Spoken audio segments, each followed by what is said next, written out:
Good morning, everyone. Welcome to today's joint meeting of the Government Operations Committee and the Transportation and Environment Committee. Today on the agenda, we have expedited Bill 3121, which seeks to make amendments to Bill 1020.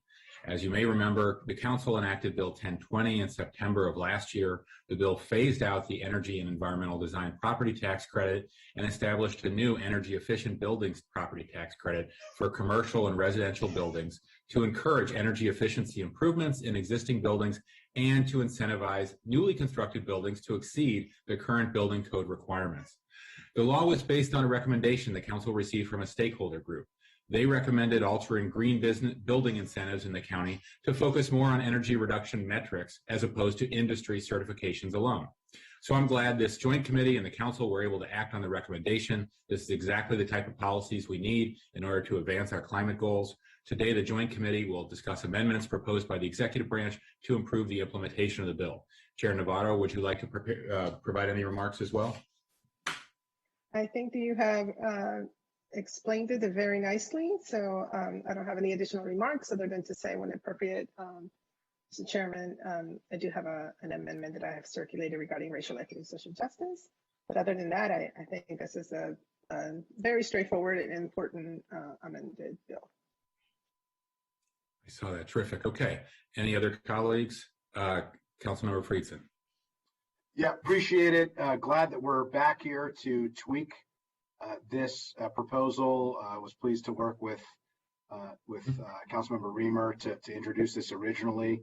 And I know we did a lot of important work working with the executive branch on this and all the stakeholders. I think this is going to be a game changer to provide a carrot to move us towards where we need to go on our green building standards, which we had an in-depth conversation the other day. This is a tangible way that we're actually moving the needle and actually going to make a significant difference working with stakeholders in the community, and appreciate the GEO Chair's amendment that we'll be talking about shortly to try to further advance other goals as well here, which I think are complementary to what this goal is. So appreciate that we're having this conversation. I really am proud of the work that we have done together to move this forward. I think if maybe Mr. Ortiz can confirm, but I think this is one of the first of its kind in the country to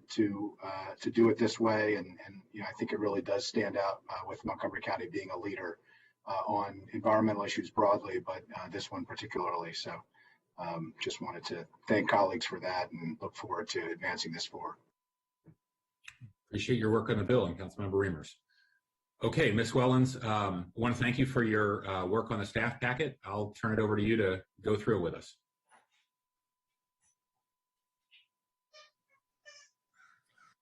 Thank you, Chair Hucker and Chair Navarro. Yes, I think that, well, I'll just point out we're being joined by numerous representatives of the executive, including Director Ortiz and Ms. Shaw. We have Mr. Parent and Director Covey from the Department of Finance. We also have Tag Hutchinson from the Office of the County Attorney, as he provides counsel to the Department of Finance and has assisted with this bill. I think that Chair Hucker explained the bill very thoroughly, so I won't add to that. I will just reiterate that the executive branch in implementing this this important and comprehensive bill that was passed last year, Bill 1020, identified several technical and substantive changes in order to make the property tax credit more clear and effective. And so, of course, the purpose of this bill is to implement those executive recommendations. And I'm not sure, Mr. Chair, if you'd like the Department of Finance or Department of Environmental Protection to make any introductory remarks about to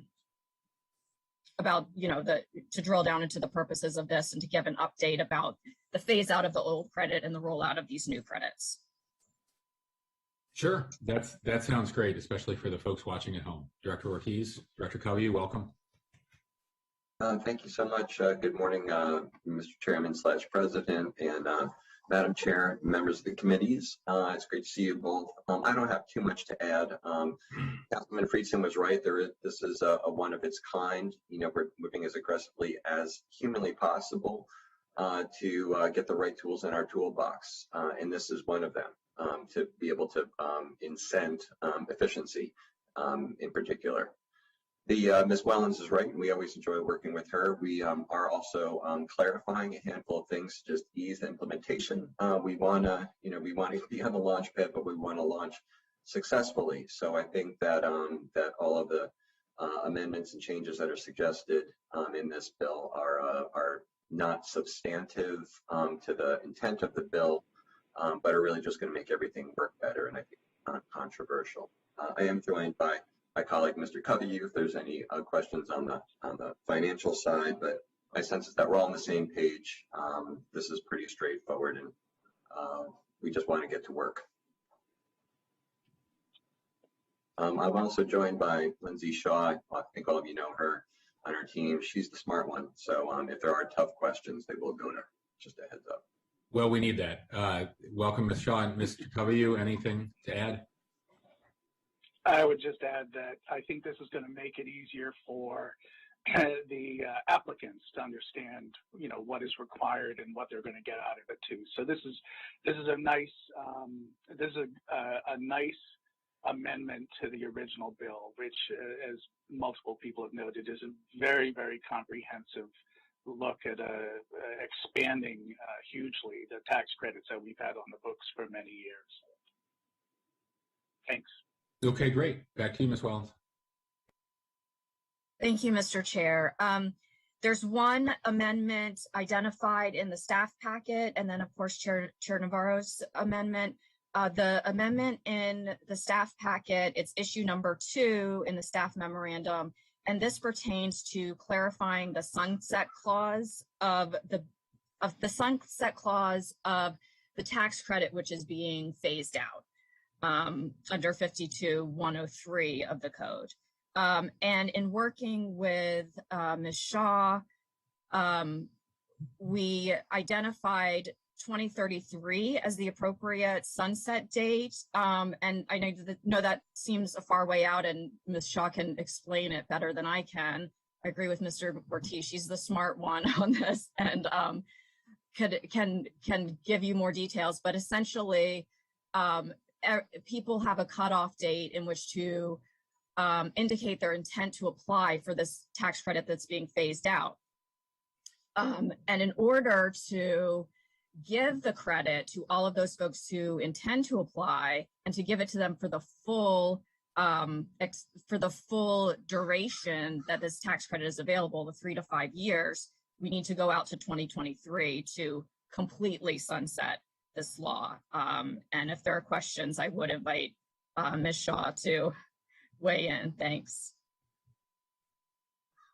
Thank you. Councilmember Reamer? Thanks. I just wanted to add just a few observations. Again, was really pleased to introduce this legislation, the foundational bill a few years ago, recognizing that it's building on a lot of technical expertise that our department has developed over the years since the introduction of the energy benchmarking bill. Councilmember Berliner introduced and we passed a number of years ago. And that began to build terrific capacity within our county government. And then DEP convened that terrific stakeholder group, and they came together and made recommendations for the county to significantly enhance the value of the credit and help the create a kind of more flexible model that would continue to evolve as we try to enhance the requirements in our building codes and drive towards net zero buildings. And so it's a good bill. And of course, we need to make some adjustments always to make sure it's working properly. But it's an important step for us to find, put money behind our goal of getting the building sector to zero energy, net zero, and this bill's a big piece of it. So Thanks again to Councilmember Friedson for working on it and my colleagues for supporting that. And glad to be here today. Thank you. Okay, Ms. Wellens? We want to, Thank you, Mr. Chair. I didn't have anything else to add on this issue number 2, unless the committee members have any questions. anybody want to move the amendment?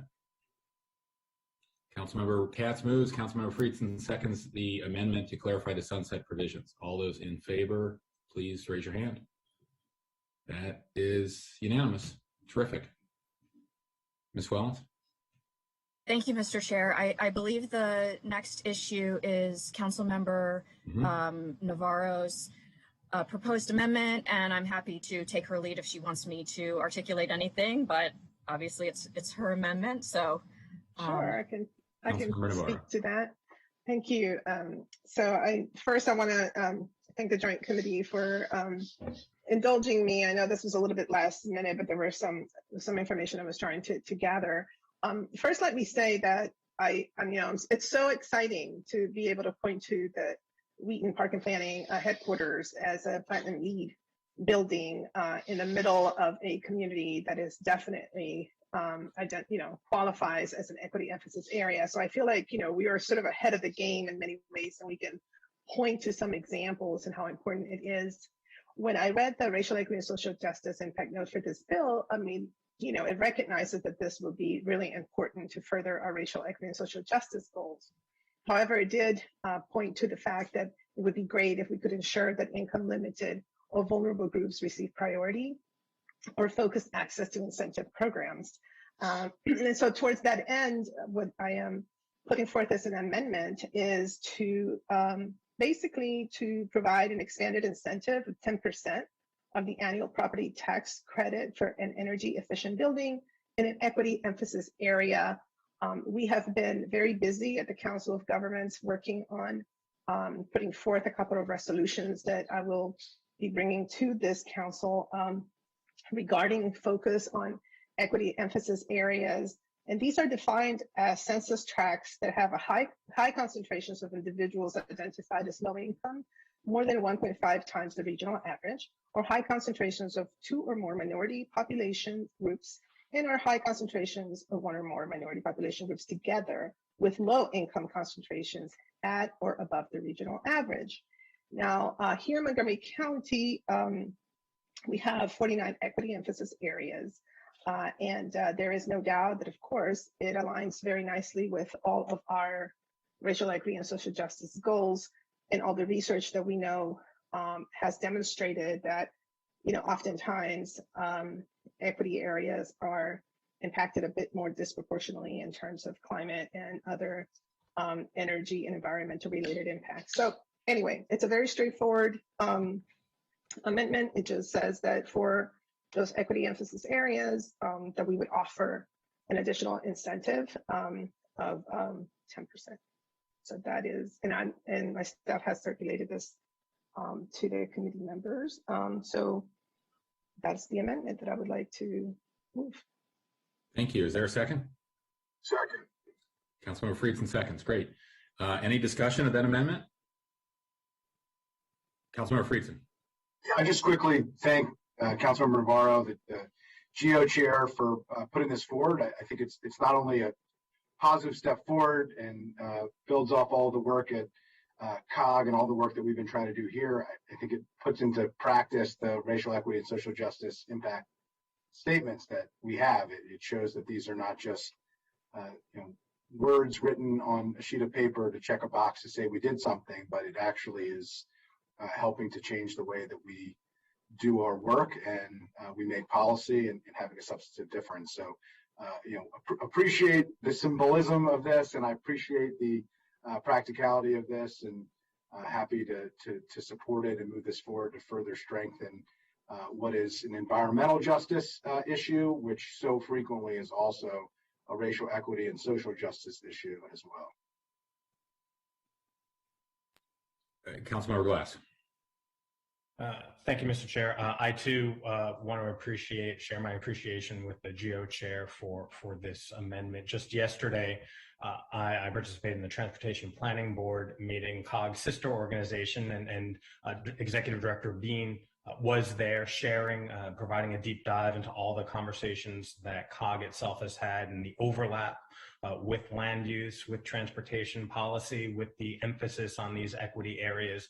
And this is the type of work, the intentional work that we need to continue doing. So thank you very much for strengthening this and for putting forth this amendment. Councilmember Reamer. Thanks. Just want to add, I like this amendment. There are companies that are actively making these kinds of investments in our equity emphasis areas. And I think it's important to recognize that they may be taking on a bit more, they might be a little bit more farsighted and taking on maybe more risk, potentially. I've always been so impressed by the White Oak area and, the Duffy companies and what they have built, in that area. And it just always struck me as here's a company that is actively investing in parts of the county where a lot of the private sector has not actively invested. And not only are they doing that, but they're building to, immaculate standards for environmental priorities. And, I think it makes sense to recognize that more than how it would be recognized perhaps in any other particular part of the county. So I like that a lot, and I hope it'll help further incentivize the private sector to reach higher and to do more. For example, in a place like White Oak and the Science Gateway, where we're trying to get terrific buildings and new communities built adjacent to the FDA.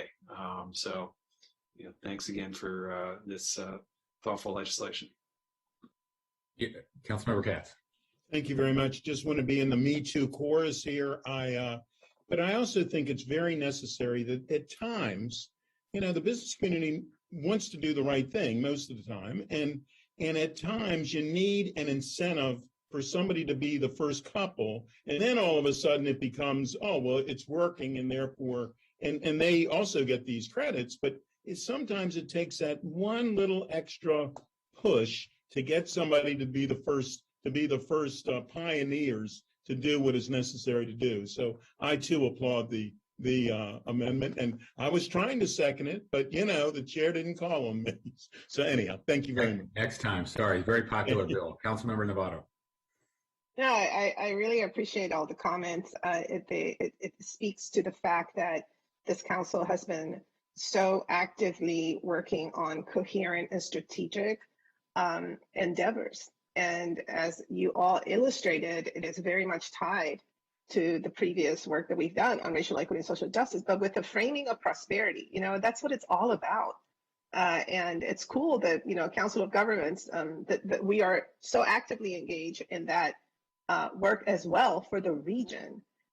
To me, this is super exciting work, and I know that we're going to see important results that we can point to and then be a model for the rest of the country. I mean, that really is what it takes.